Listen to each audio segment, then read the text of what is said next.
Coucou les gens, moi c'est Pauline, pour ceux qui ne me connaissent pas, et bientôt c'est demain, je vais aller dans les îles Thaï, donc avant ça j'aimerais juste vous montrer tous les trucs que j'ai mangés pendant ces derniers jours, vous donner des petites idées, des inspirations, des exemples. Et là je suis en train de me faire un petit déj de fruits. Trop bon. C'est juteux, sucré, plein de fibres, de vitamines et de tout. Impec, parfait. Donc juste ce que je vais discuter un petit peu avant, c'est... Bon, quand vous voyez tous les vlogueurs qui parlent d'alimentation et tout, il y a de quoi être un peu perplexe et d'être un peu perdu, quoi. Bon, alors moi je pense qu'il y a plusieurs alimentations qui marchent pour être en bonne santé, pour rester mince à long terme et tout ça. Après je fais la mienne parce que je pense que c'est la plus pratique et celle que je préfère, de plusieurs points de vue. Et, alors bon, quand vous choisissez une alimentation en suivant des modèles sur YouTube, Instagram, tout ça, comment choisir? Parce que bon, faut être critique ces derniers temps, parce qu'il y a tellement de manières de tricher que... Donc, comment est-ce que vous pouvez le savoir, vous, depuis derrière votre ordinateur, quoi? Parce que bon, une photo, ça peut être retouché. Une vidéo, ben non. Sur une vidéo, vous pouvez pas tricher avec les proportions et tout.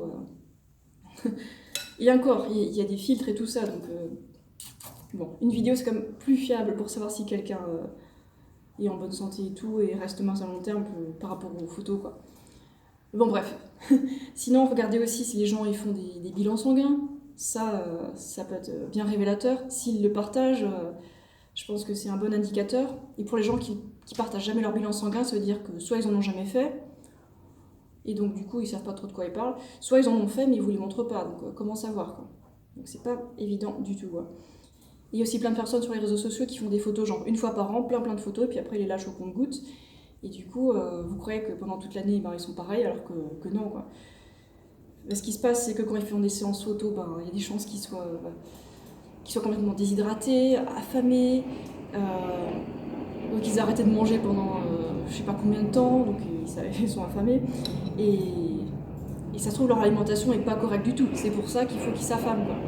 Donc, ouais, faire des recherches et être très critique, quoi.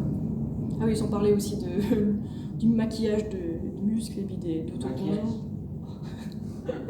Bref, il y a tellement de manières de tricher que je comprends que c'est difficile de savoir qui dit la vérité et qui le dit pas. Il y a aussi les gens qui partagent une journée dans mon assiette, donc ça je pensais très bien. Après, si on en partage que quelques-unes, ça veut pas dire que c'est très représentatif, c'est difficile de savoir, quoi. Et puis aussi, je pense pas que les gens soient sciemment malhonnêtes. Après, c'est possible qu'ils partagent une journée qu'ils trouvent idéale, et voilà. Après, je pense qu'il y a aussi plein de journées, donc comment savoir? Je pense que la meilleure solution, c'est encore d'aller voir les études scientifiques, qu'est-ce qui marche, qu'est-ce qui a été prouvé par la science, donc c'est la manière la plus fiable. Bon, je pense que j'ai assez parlé, maintenant je vais vous montrer ce que je mange, et vous donner des idées.